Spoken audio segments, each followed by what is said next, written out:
दोस्तों मेरे हाथ में Vivo T4 Lite 5G और Oppo K13X 5G स्मार्टफोन। चलिए करते हैं इन्हें कंपेयर और देखते हैं इनमें से किस फोन की डिस्प्ले ज्यादा अच्छी है, किसका कैमरा ज्यादा अच्छा है और कौन सा फोन आपको ज्यादा बढ़िया वाली गेमिंग करवाएगा। और सबसे पहले हम बात करेंगे भाई बैक कैमरा सेटअप की। तो दोनों फोन्स के बैक में ड्यूल कैमरा का सेटअप दिया गया है और इनका कैमरा सेटअप बिल्कुल सेम है, यानी कि जो मेन कैमरा है वह 50 मेगापिक्सल का, डेप्थ कैमरा है 2 मेगापिक्सल का।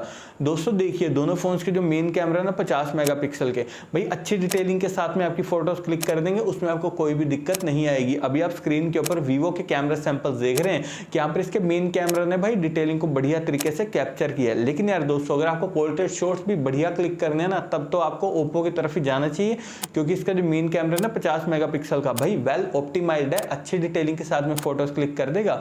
लेकिन एक बात बता दो दोस्तों, आपको इस प्राइस पॉइंट के अकॉर्डिंग हमें और भी बढ़िया कैमरा सेटअप मिल सकता है। वीडियो के लास्ट में मैंने आपको बताया है वो फोन भी।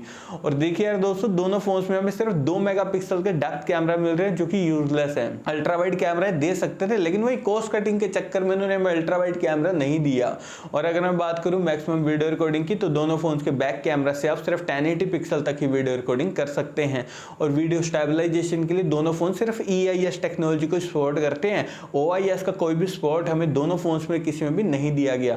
और फ्रंट कैमरा की अगर मैं बात करूं तो वीवो फोन के फ्रंट में हमें सिर्फ 5 मेगापिक्सल का सेल्फी कैमरा दिया गया है। क्या ही जरूरत थी ना 5 मेगापिक्सल का कैमरा भी देने की, इससे बढ़िया तो ना ही देते, तब ये फोन ज्यादा बिक जाएगा। ये हाल है वीवो वालों के।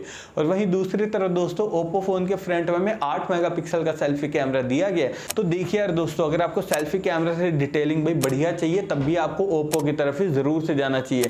और मैक्सिमम वीडियो रिकॉर्डिंग आप दोनों फोन्स के फ्रंट कैमरा से भी 1080 पिक्सल तक ही कर सकते हैं।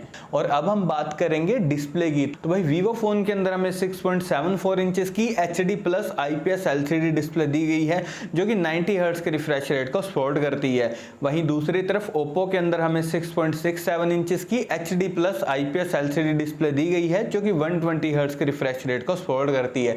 यानी कि दोस्तों डिस्प्ले तो भाई कंटेंट वॉचिंग के हिसाब से दोनों स्मार्टफोन्स की बिल्कुल ही बेकार वाली है सच में, क्योंकि दोनों फोन्स के अंदर हमें सिर्फ HD+ डिस्प्ले मिल रही है भाई, तो बिल्कुल एवरेज कंटेंट वॉचिंग आप कर पाएंगे, ध्यान रखिएगा दोस्तों। तो देखिए दोस्तों वीडियो के लास्ट में मैंने आपको बढ़िया फोन रिकमेंड करा, तो आप लास्ट तक भाई जरूर रुके रहना। और यहाँ पर अगर मैं बात करूँ IP रेटिंग की, तो वीवो फोन IP64 रेटिंग के साथ में आता है, वहीं दूसरी तरफ ओप्पो फोन IP65 रेटिंग के साथ में आता है। और अब बारी आती है दोस्तों ऑपरेटिंग सिस्टम की, तो दोनों phones out of the box Android 15 के साथ में आते हैं, जहां पर वीवो का फोन FunTouch 15 पर बेस्ड है, वहीं दूसरी तरफ ओप्पो का फोन ColorOS 15 पर बेस्ड है। तो देखिए दोस्तों ओवरऑल तो भाई ऑपरेटिंग सिस्टम और UI के मामले तो भाई दोनों स्मार्टफोन यार बड़ी हैं, लेकिन जो दोनों फोन्स की UI है ना, उसमें आपको अननेसेसरी एड्स वगैरह तो भाई जरूर से देखने को मिलेंगे, तो ध्यान रखिएगा। और अगर मैं बात करूं चिपसेट की, तो दोनों फोन्स के अंदर हमें Dimensity 6300 चिपसेट दिया गया, जो कि 6 नैनोमीटर टेक्नोलॉजी पर बेस्ड है।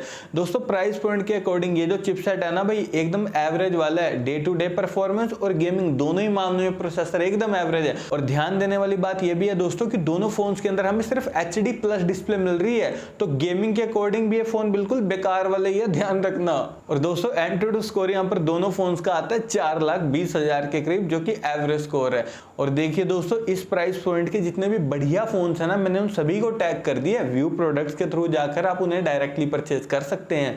और बैटरी डिपार्टमेंट की अगर हम बात करूं, तो दोनों फोन्स यहाँ पर 6000 mAh की भाई बड़ी बैटरी के साथ में आते हैं, क्योंकि बाकी सामान एवरेज दे दिया तभी तो उन्होंने बैटरी इतनी बड़ी दे दी, वरना इन्होंने बैटरी भी कहीं 5000 से कम की देनी थी, ये हाल है इनके। और अगर मैं बात करूं फास्ट चार्जिंग की, तो दोस्तों वीवो के साथ में तो भूल जाओ, क्योंकि वीवो फोन सिर्फ 15 वोल्ट की चार्जिंग को सपोर्ट करता है। 2025 में भी सिर्फ 15 वोल्ट चार्जिंग सपोर्ट दे रहे हैं बंदे, कॉस्ट कटिंग की भी हद होती है, वीवो कह रहे हैं हम उस हद से भी आगे हैं। और वहीं दूसरी तरफ ओप्पो फोन जो है भाई 45 वोल्ट की फास्ट चार्जिंग को सपोर्ट करता है। और नेटवर्क कनेक्टिविटी के लिए दोनों फोन ट्रूली 5G कनेक्टिविटी के साथ में आते हैं। 3.5 mm जैक हमें दोनों फोन्स के अंदर दिए गए हैं, लेकिन दोनों फोन सिर्फ सिंगल स्पीकर के साथ में आते हैं।